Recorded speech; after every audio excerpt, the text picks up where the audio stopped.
let's kick off this explainer with literally the sharpest contrast you will ever find in personal finance.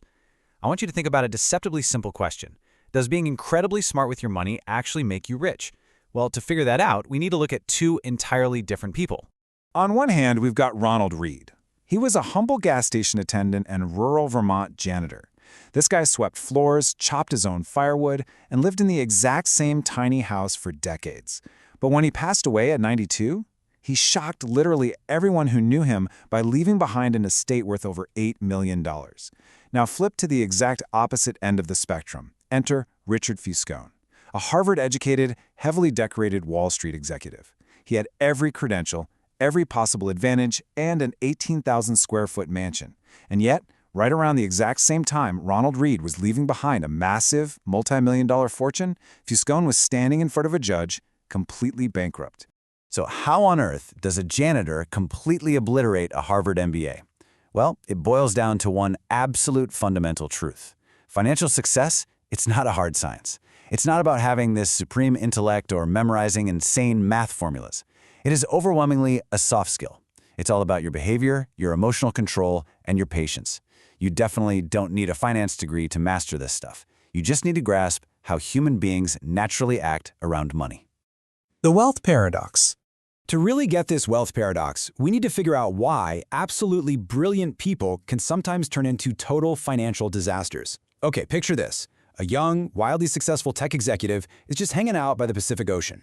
He's rich, he's a literal genius who helped build the internet, and, well, he's deeply insecure. So to show off, he hands his buddy a thick stack of cash and says, "Go get me a few $1,000 gold coins." Minutes later, they are literally skipping these solid gold coins into the ocean just to see who goes the furthest. I mean, it's a staggering, arrogant display. And guess what? A few years later, that exact same executive went totally broke. See, a genius who loses control of his emotions is always going to be a financial disaster. Section 2. No one is crazy.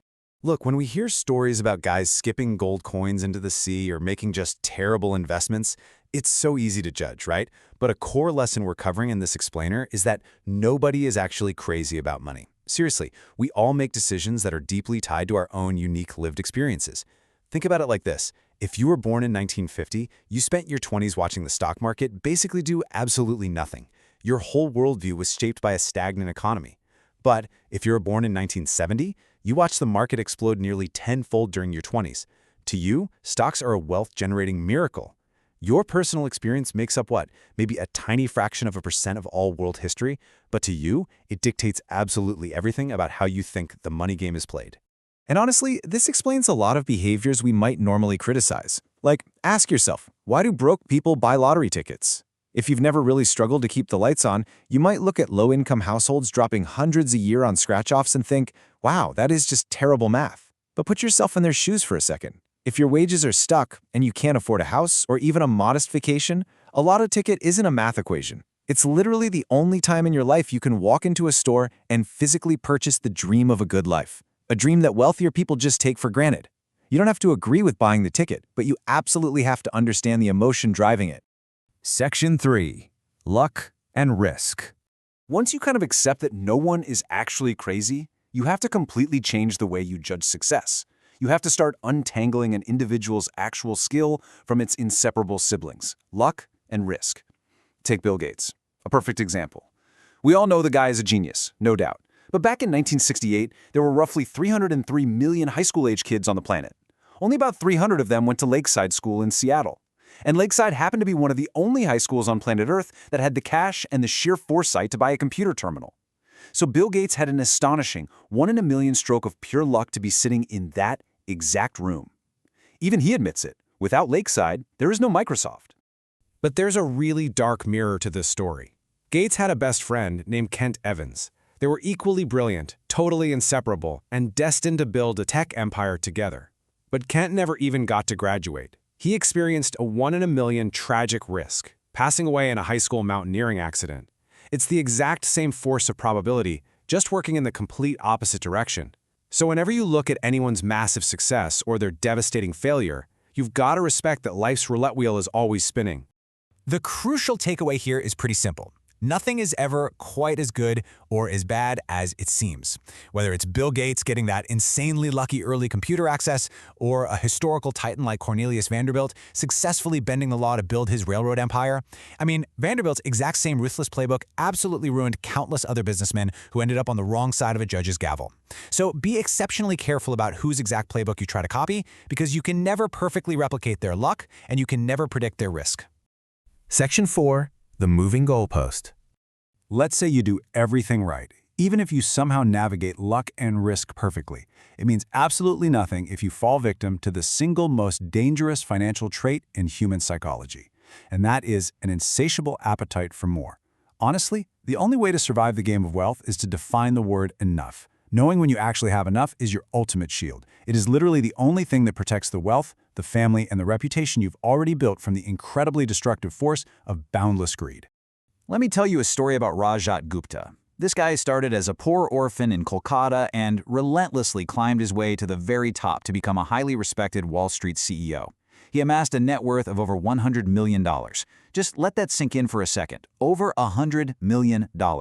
He had everything. But he sat in boardrooms with billionaires, and suddenly $100 million just wasn't enough anymore. To cross that billionaire finish line, he engaged in an illegal insider trading scheme, and he lost. He threw his entire life's work, his pristine reputation, and his literal freedom away, all for money he absolutely did not need. He just had no sense of enough. So if limitless greed isn't the answer, how exactly is massive, sustainable wealth created and kept? I know what you're thinking right now. You're thinking of the ultimate billionaire, Warren Buffett, right? But here is the part about Warren Buffett's billions that almost nobody gets right, and honestly, it shifts our entire understanding of building wealth. Section 5. The secret of time.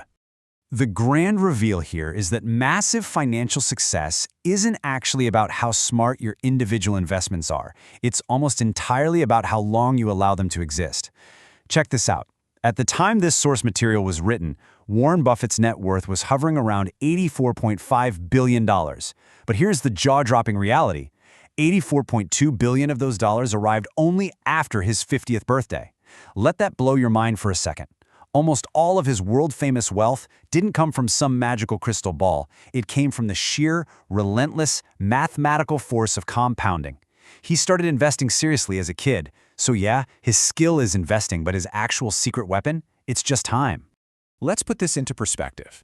Take Jim Simons. He was a hedge fund manager who actually averaged returns 3 times higher than Warren Buffett. We're talking a staggering 66% annually compared to Buffett's 22%. Insane, right? But Simons didn't find his true investing stride until he was 50 years old. Because he had literally decades less time for his money to compound, his net worth is just a fraction of Buffett's. Time in the market will always be trying to outsmart the market. Buffett's true genius isn't stock picking. It's simple survival. He didn't panic and sell everything during the 14 different economic recessions he lived through. He didn't burn himself out. He didn't get buried in dangerous margin debt. He just stayed in the game. He survived for 75 uninterrupted years, just allowing his money to compound quietly in the background. It's like planting an oak tree and just letting it grow. And this brings us to a really harsh reality.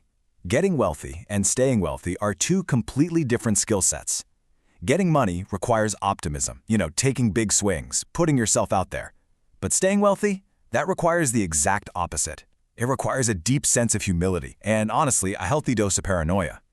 Brilliant historical traders like Jesse Livermore in the 1929 crash or Rick Guerin in the 1970s downturn, they knew exactly how to get wealthy, but they completely lacked the humility to stay wealthy. They lost absolutely everything to impatience and massive margin loans. They just couldn't sit still and survive. So as we wrap up this explainer, I want to leave you with a thought that goes way beyond the numbers in your bank account. Knowing that your behavior, your emotional patience, and your simple ability to survive without panicking are the true, actual drivers of wealth, you have to look inward. Ask yourself, what does enough actually look like in your own life? When will you finally stop moving your own goalpost and just let time do the heavy lifting for you? Think about it.